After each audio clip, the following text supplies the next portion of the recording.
How much can you tell about a woman from her art? When I learned Filipina artist Pacita Abad's ingenious trapunto painting, it launched me on a journey of discovery. In an almost magical process, the surface of a painting is transformed with craft materials like sequins or beads.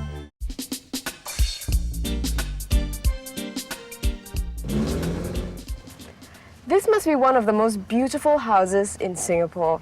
In this secluded hill, Pacita Abad lives in a historic black and white bungalow, one of the most charming legacies of our colonial past.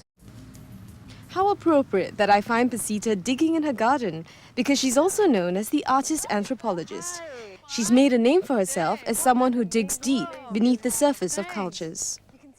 Her groundbreaking work made her the first Asian-born artist to hold a solo show at the National Museum of Women in the Arts in Washington in 1994.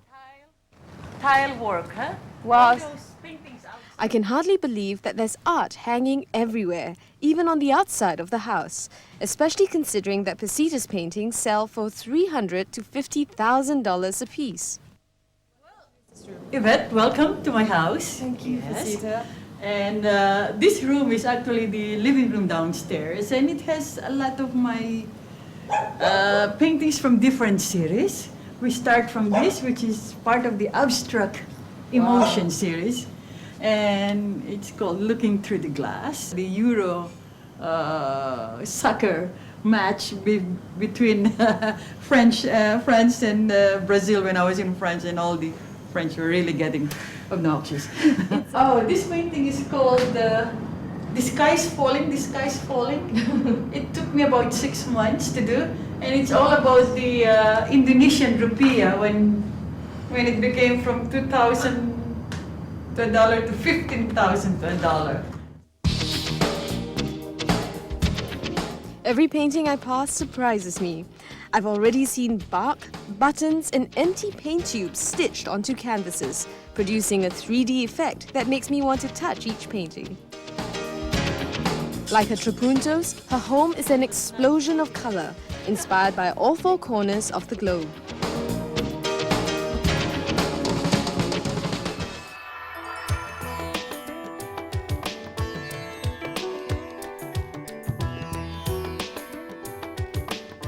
Welcome to Rajasthan, my Rajasthani room. I was in Rajasthan two years ago, and I was completely taken by these tribal gypsy women called the Ribaris, you know?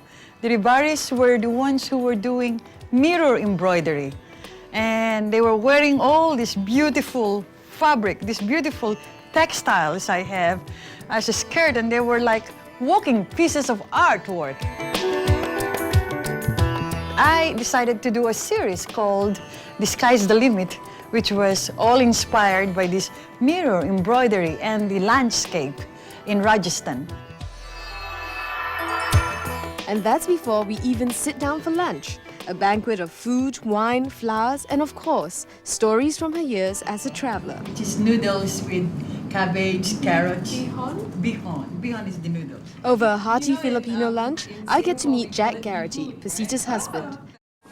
Pacita's art became a visual diary of their experiences. She was fascinated with developing cultures that were fast losing their identity. I call this painting Weeping Woman at Domestic Violence because I was painting in the market, no, in Port Moresby, and I saw this man kicking his wife, you know, just kicking him. And I started working on this painting of this woman who was being kicked by her husband, and then I call it Weeping Woman at Domestic Violence because with a teardrop, because that's exactly how I saw it.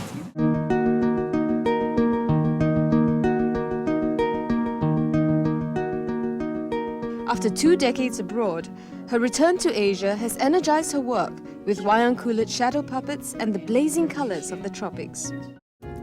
But it's trapunto that got her voted one of the world's leading innovative artists.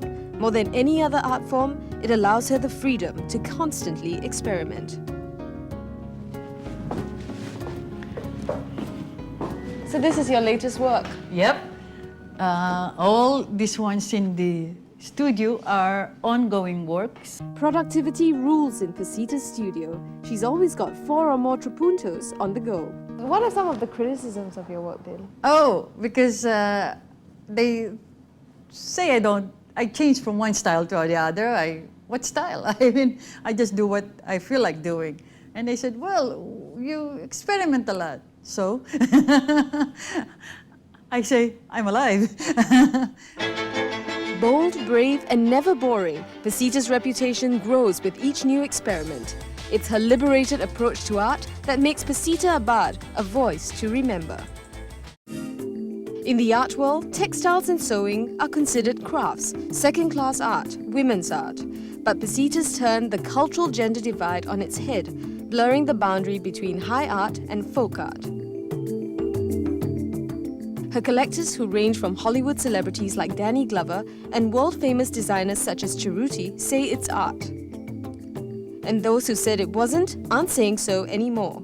A New York curator came to my studio in Washington, and she saw my work, and I had a lot of fabric in it, and a lot of buttons, a lot of all these beads and yarn, and then she says, you know, this is not high art. You know, what is high art? It's, you know, they have this high art and low art. You know, I said, this is quite different. You know, it caters more to craft. And I said, hey, you know, these days you better wake up, because a lot of people coming from Asia, from Latin America, they're coming now to America and they're bringing their artwork, and many of this artwork incorporates a lot of materials you haven't even imagined, you know. And I said, you know, you have to relearn your studies, because these days art can evolve in so many different ways, in so many different process, techniques, you know.